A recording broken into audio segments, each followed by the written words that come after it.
Hey guys, welcome back. Today's video is kind of exciting because I'm going to cover a topic that is responsible for the majority of the income that I've made in commercial lending, believe it or not.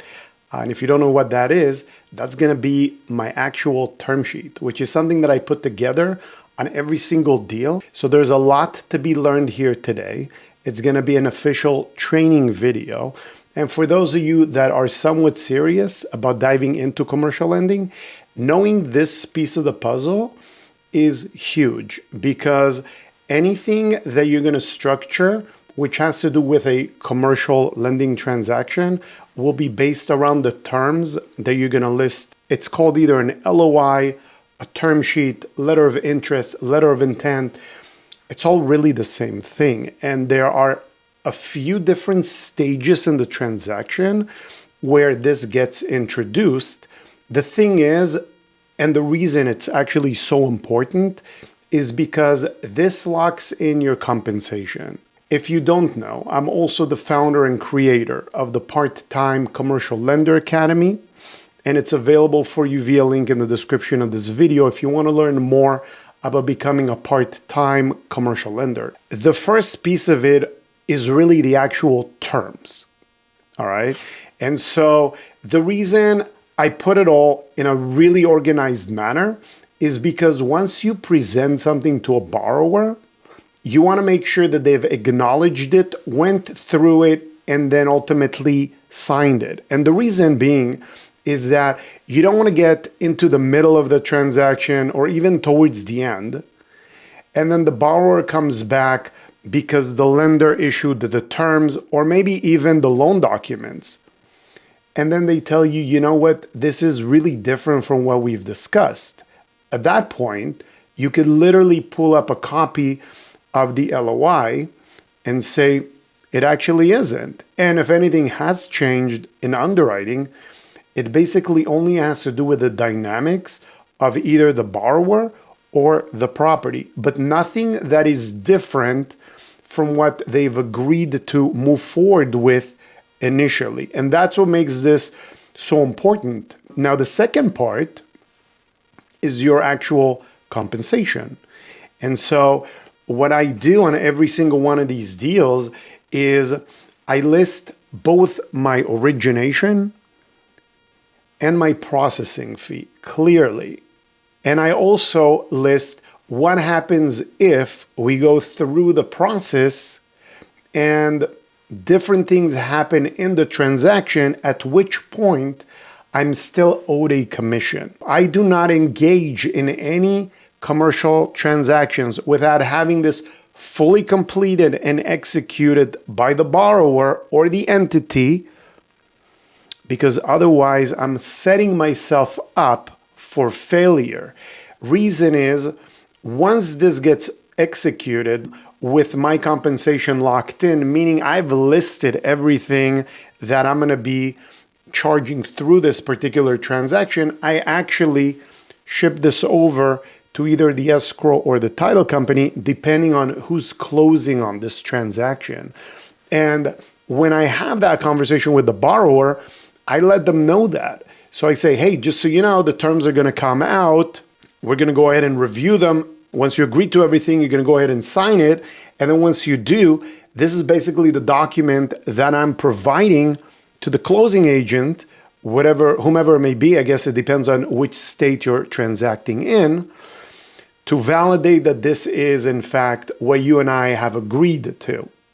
All right. So that is number two. And then the third part of it has to do with an exclusivity. Because the last thing I want is not only to issue the terms, have the borrower agree to my terms, sign it all off, and then be competing with 3 other brokers to see who gets to the finish line first. None of that makes any sense. And so by building this up correctly, not only do you validate the terms, so there's no he said, she said, towards the end, you lock in your compensation, and in addition to it, you sign off on an exclusivity that basically says, hey, I am the consultant on this transaction, because mind you, As a commercial lender, you're not the one writing the check. And so in any transaction that you're going to be involved in, you're basically going to be the middleman. And so the idea is to represent the borrower in a way that, whether it all really depends on their financial snapshot, right? How strong the borrower or the sponsor may be, how good the real estate is, what is the loan to the value, what does the credit look like? And a lot of these different things will determine ultimately where this transaction is going to go. And the reason I say that is because it really doesn't matter where it ends up. It could end up at a local bank, it could be at a credit union, it could be with a deed investor, it could be with a debt fund. It doesn't matter, because at the end of the day, wherever this ends up, I'm still going to be brokering the deal and I'm still going to be dictating my commission. And the last thing I want is to spend X amount of my time without being compensated for it, or without knowing that as different things happen within the transaction, I'm one step closer to getting paid. All right. So that is basically our intro. Again, if this is something that interests you, you want to check this out, everything I'm going to be discussing today is going to be part of the Part-Time Commercial Lender Academy, which is a big program that I've built, which is basically a roadmap from start to finish with all my work that's included. It's very proprietary and it's available for you via link in the description of this video. Now with that, let's dive in and get started. And what I do want to do is share my screen with you.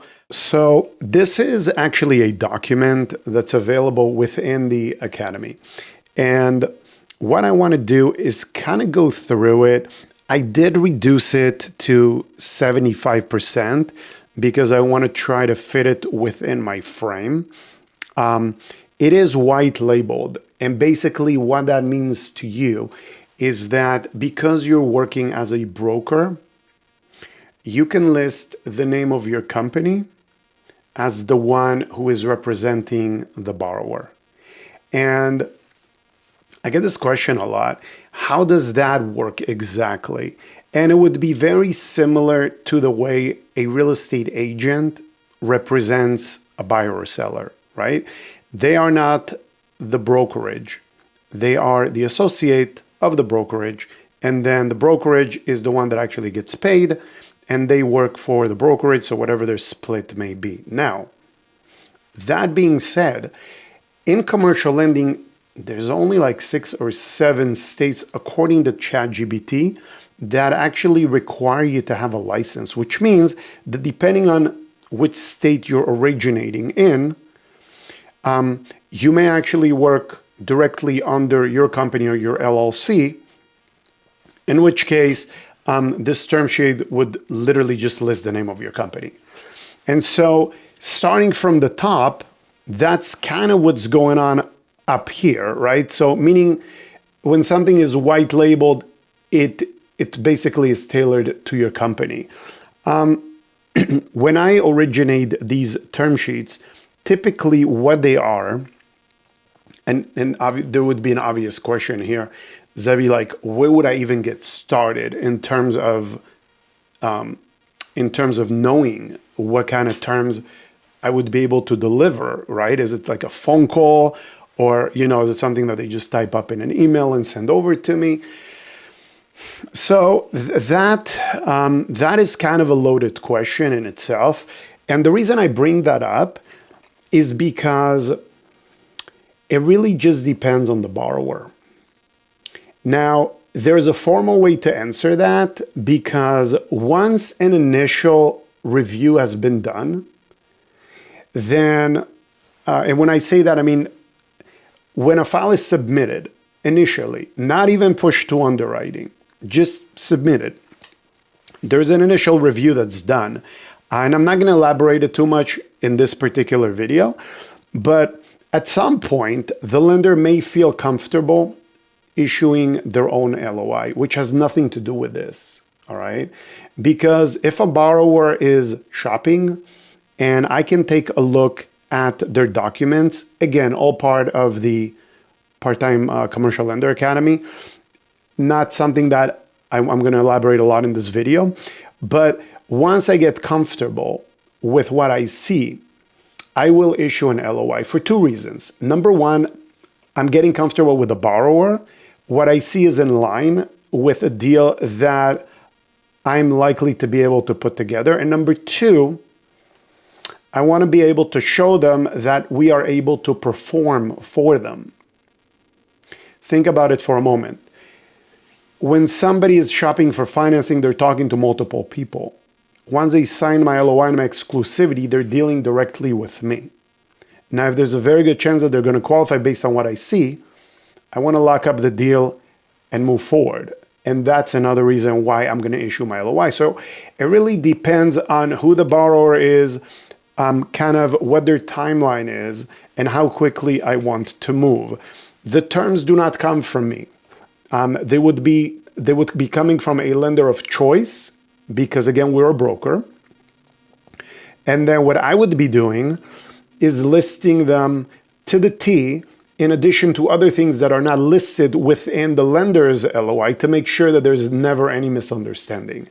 And so in this particular case, as you can see, the borrower is Ask Me Live LLC. Of course, it's just an example. And so I always reference both the borrower themselves, AKA the name of the company. Now, the name of the company is going to be the borrower, but or the guarantor, but not necessarily the borrower. And the reason I say that is there's a lot of factors in liability, which I really don't want to get into, but there may be a separate holding company. All right. The subject address of the property. Where is this place? What are they doing? Are they refinancing? Do they own it? Are they buying something new? What would be the proposed loan amount? Now, it's always a plus or a minus because I don't really know what the ultimate value is. If somebody comes in for a purchase, it's say 70% of the purchase price, I would assume that it's going to appraise, but if it doesn't, it may be adjusted. Monthly premium. Now, something to keep in mind,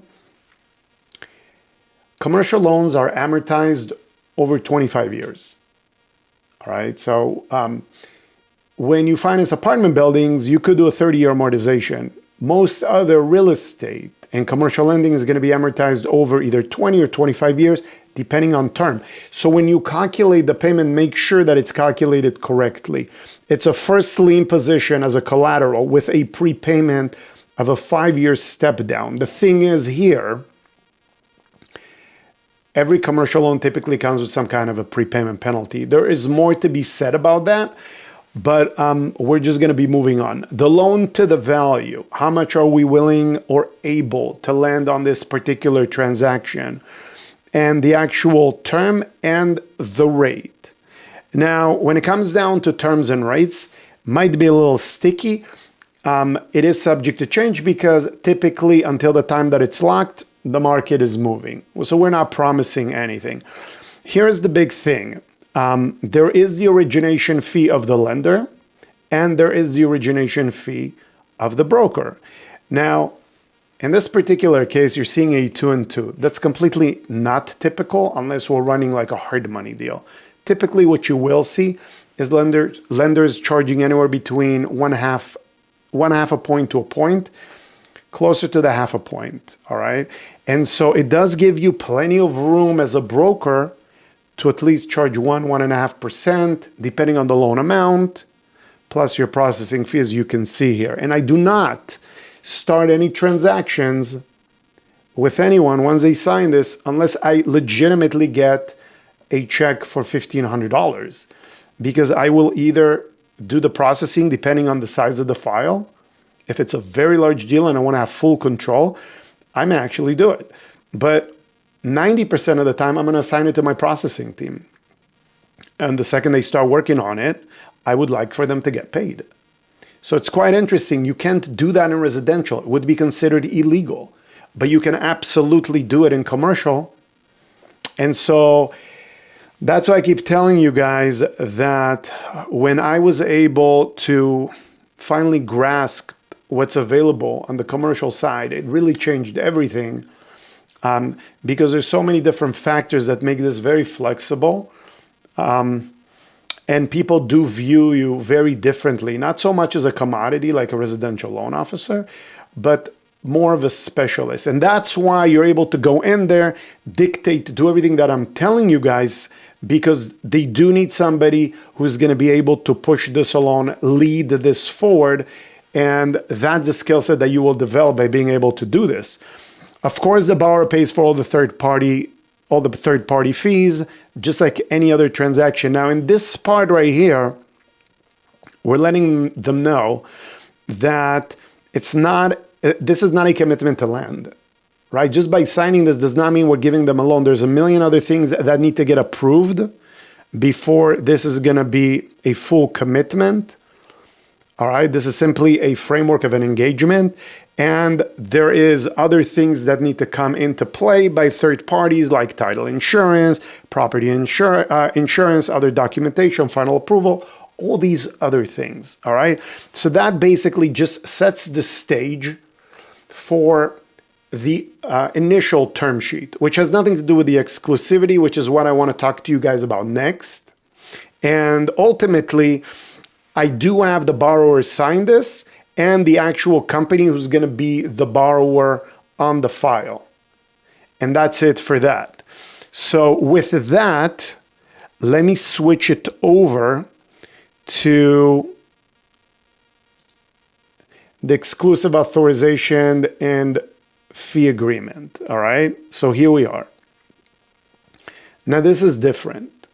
And the reason this is different, and mind you, because more than likely you're somebody who's trying to learn this for the first time, what I have done is in the Academy, I've separated these two forms so you could work on each one individually.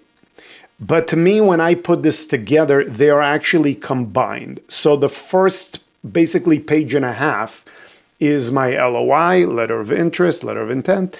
And then the second page and a half is my exclusivity. So basically everything flows in one page and then the borrower signs at the bottom. And what this basically says is that the borrower and the guarantor, and what is the difference? When a company signs, then they are the borrower because we're dealing with business loans. And as an individual, if it's not an asset-based loan, a cash flow loan, right? It's a global underwriting loan, meaning that I do need the borrower's financial and the financials from the property to be able to qualify this. There's an individual guarantee involved, which means that the company will sign, he's the owner of the company, he will sign, but he's also going to guarantee the loan personally, therefore he's a guarantor. So technically it's the same person in most cases, unless it's a partnership or there's more than one partner. And I am acting as behalf of my company as a consultant to give them this loan, and I dictate what it is. It's in this case, just using it as an example, 610, 75% loan to value and first deed position, right? Because again, you don't want anything to misalign with your term sheet. You want everything to look the same. And then this again says that as this exclusivity comes into play, me representing them as a consultant, I will get paid 2% for doing the work plus a processing fee of whatever it may be. And then, sometimes the processing fee is $1,500, sometimes it's $2,000. It really depends on the type of deal that we're doing and how many people are involved, the complexity and so forth. Now, there are certain milestones that are kind of built into this. And what I have said is if the work is completed, which actually happened to me several times, and I don't even know why, but if the work is completed and the docs are delivered to escrow, and then at that time the borrower says, I just don't want to sign, they still owe a commission, and they sign for that. All right? And so also, if for any reason they go back to the same source that I've introduced them to in an X period of time, which may be several years, they would still owe a commission, and they signed for that as well. And in addition to that, if they acknowledge that they owe a commission, they also acknowledge the fact that I do have the right to file a lien, okay, to collect on it, to satisfy my broker fee.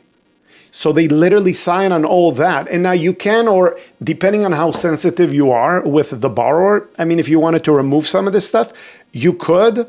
Ultimately, it says that if we don't perform in X amount of days, again, there's no breakup fee. They could just go on because you only have so many days to work on their file.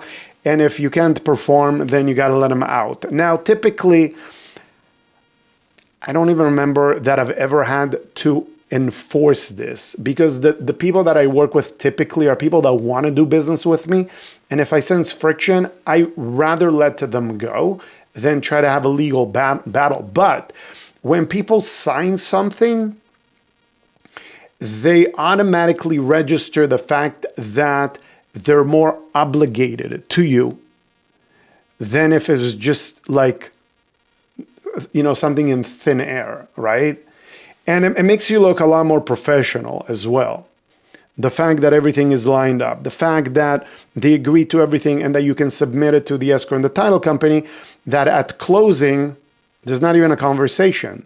They literally list your compensation on the closing statement and then they pay you out just like any other loan or real estate transaction, all right? And so this typically needs to have some kind of an expiration on it. And so I always say it's null and void if it's not accepted by this date. However, I find that a lot of times I send this out to borrowers and they don't necessarily sign it right away. And then they might sign it close to that expiration date. So I also said that if they do sign it beyond that date, the broker's signature would basically validate the agreement. And that's it, all right? There's a borrower acceptance. They sign, both of those things are put together and off we go. So we covered a ton. And I get that you might actually have some questions about this, I would imagine. So feel free to drop them in the comments of this video and just let me know what they are. It's a process. And please do not compare, you know, step 1 versus step 10. Okay, because I literally started just like you at step 1. And it took me many years to literally perfect and polish and understand, to go through the actual transaction, the mess ups, to kind of see where, okay, this was not going to work and this should be added in. And so all this is a lot of trial and error. It's not perfect. Don't try to be. It will never be, you know. It's okay if it's messy in the beginning, but I will assure you that one of the best skills that I have developed has been around literally polishing this term sheet and exclusivity. Because if nothing else, you always want to protect your paycheck. It's very challenging sometimes when you talk to real estate agents, residential loan officers especially. People spend so much time in this business working with people diligently to only find out 30 or 60 days later that they're not getting paid, and it sucks, all right? So the beautiful part about commercial lending is that you can structure it in a way that protects you along the way, and if the transaction does fall for any other reason, you know, perhaps you've already collected a processing fee. Perhaps, you know, you put in that at a certain milestone. Maybe when you received a commitment from the lender, you might actually get a piece of the commission. You could do whatever you want to do. All right. So again, if you have any questions, drop them for me. Let me know what they are. I'll be happy to answer it. If you've enjoyed this video, do me one little favor, if you wouldn't mind. Hit the thumbs up button simply because it helps the Google algorithm recognize that this content is relevant for somebody who's trying to learn this particular skill, and it will push it down to other people like you who are trying to learn this, all right? And of course, if you want to see other videos, subscribe. But other than that, the Part-Time Commercial Lender Academy is available for you in the description of the video. Check it out. There is a group, the Part-Time Lender Academy group is also available for you. So check that as well. You can join the group, a bunch of other people just like you who are trying to get into this. That's it, guys. That's all I got. This is super valuable. I hope you take advantage of it. I'll see you on the next video.